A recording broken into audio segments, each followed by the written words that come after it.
et à tous, soyez les bienvenus dans ce nouvel épisode de Mystères chantés du Kimbanguisme. C'est un réel bonheur de vous retrouver pour explorer la profondeur spirituelle de notre patrimoine musical. Aujourd'hui, nous plongeons au cœur de l'inspiration divine avec un cantique profondément saisissant intitulé Tata Telemisa Bindela. Père, brandis ton étendard. Comme vous l'avez si bien rappelé, ces œuvres ne sont pas de simples mélodies.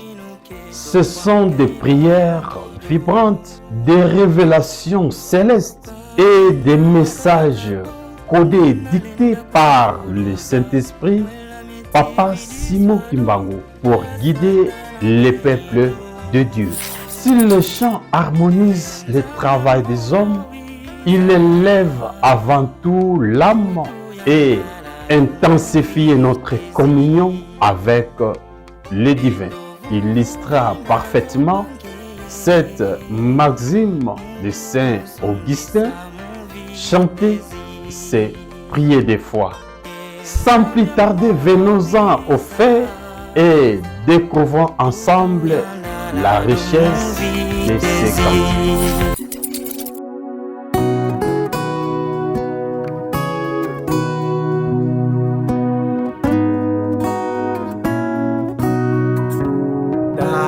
Tela mesa bendela mpasi nzaya yo yavuvama dale mpasi nzungu ovanza ziwokele mfumwame nzaya yo buyena nikuka sola mosi mona twadizu mumavata mamo mwamunza tata musambu tya mungwila se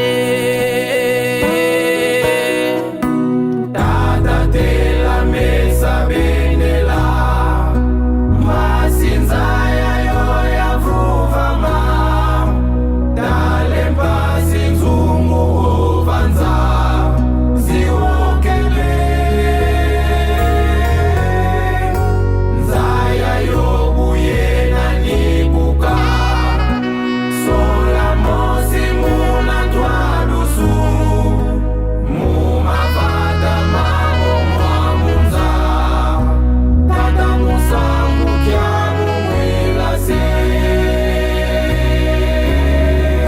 luvuvamu ndondomele basinzaya yo yavuvama mbonso buna mbwakelenza mumavangulu ukalubantikulu tata tata songelelo kyakuse masinzaya yo yakaledi tata musambu kya mumwila se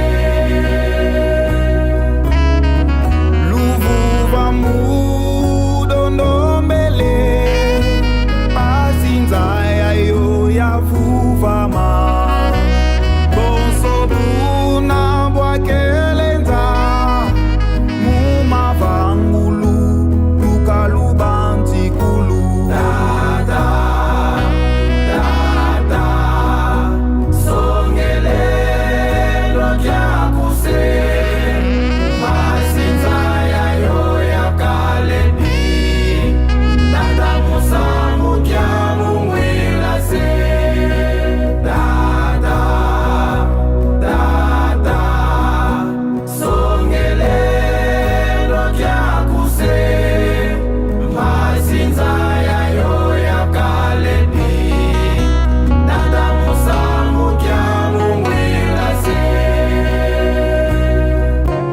Cette expression s'inspire des thèmes spirituels et religieux profonds et évoquant souvent des chants liturgiques ou des prières pour la paix face aux épreuves du monde. Elle exprime un appel à l'aide divine, à la justice et à la fin des souffrances humaines. Oui, cette formule captait parfaitement l'essence des appels spirituels face à la détresse humaine. Elle fait écho à la traduction où la lumière et la paix sont demandées pour apaiser l'actualité ou les douleurs personnelles.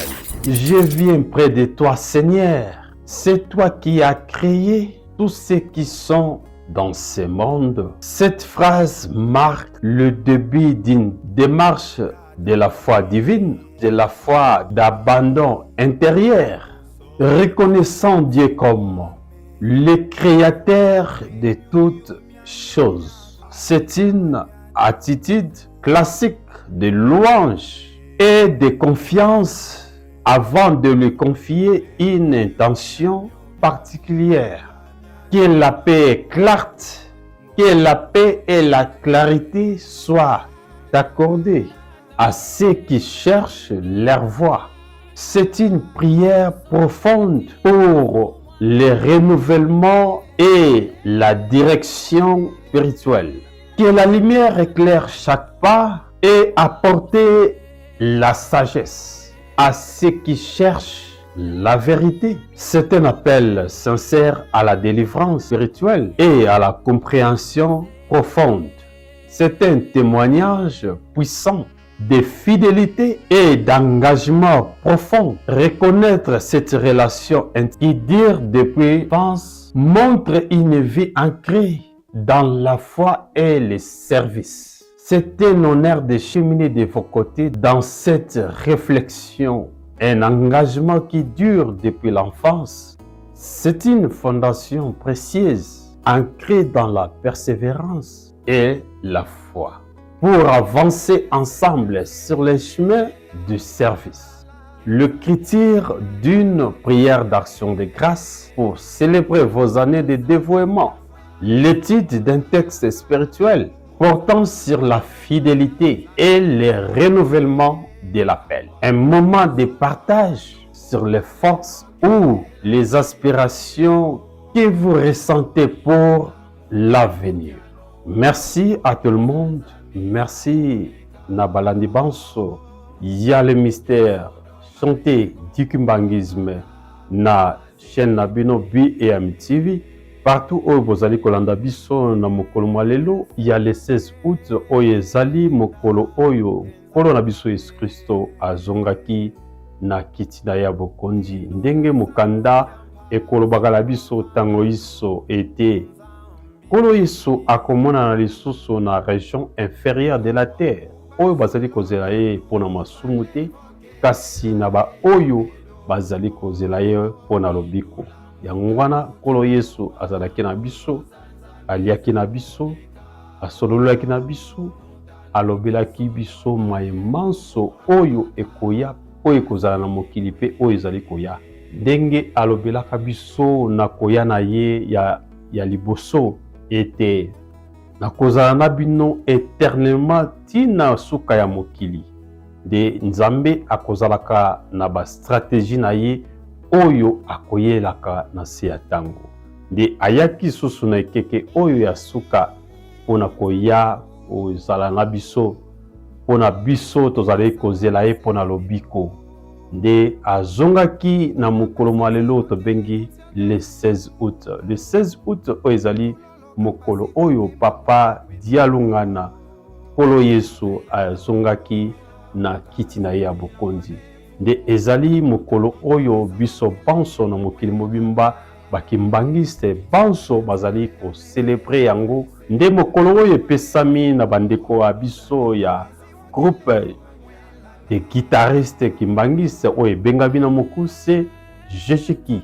Nde bamati na mboka ya pule mpona kokumisa ko célébrer mokolo oyo. Nde totombeli bino croyante banso. Bonne fête na mokolo mwalelo.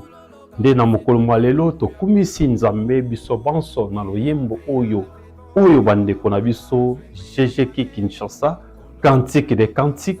Nde tolosengi na bino banso bazali kolanda biso to bosana te ko s'abonner et que ça la biso eloko moko te juste eza kaka pona ko support œuvre oyo ekende liboso pe ko partager na ba oyo ba zali na yango posa ezali maloba oyo ya Nzambe oyo ebombami na kati ya loyembo ndenge balobi Nzambe akolobaka na biso na balolenge ya ndenge na ndenge akolobaka na biso na maloba akolobaka na biso na kati ya Biblia pe akolobaka na biso na kati ya baloyembo oyo tokoyembaka mokolo na mokolo ndenge bakolobaka tango inso te chanter c'est prier des fois koyemba malamu ezali kobondela mbala mibale moto oyo akoyembaka akobondelaka mbala mibale papa molimo mosantu papa Simo Kimbangu okiangani tango inso azali kotinda biso ete tobondelaka mingi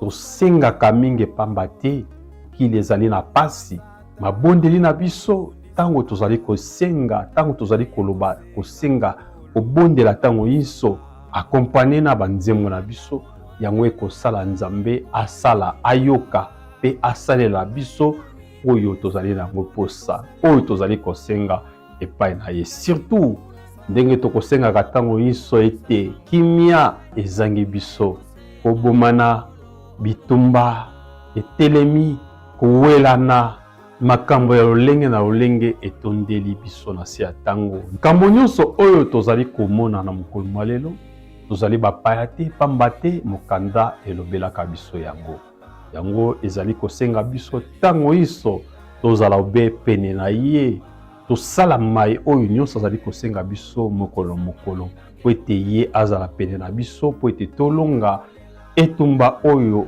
ya monene tozali na yango ba bonne fête na bandeko banso ya JGK tobosani te na kati ya JGK bozali ebele tellement tobosani te tosouhaite bino nyonso bandeko bakumisi basepelisi ya tata molimo mosantu topesi bino ba bonne fête pe fête malamu pe na bakimbangista banso pamba te mokolo mwa lelo ezali mpona biso banso mpona kokumisa tata dialungana azalaki na biso elongo akotika biso bana etikete akozala na biso kino na suka ya mokili elingi koloba ete papa dialungana akei kasi akei te azali kati na biso présence na ye biso banso tozali komona ntango iso pene na biso nde tolobi oyo azali na molimo ya kososola esengeli asosola ayeba ete nkolo Yesu oyo biso tolukaka oyo alobaki oyo aprometaki biso ete akozala na biso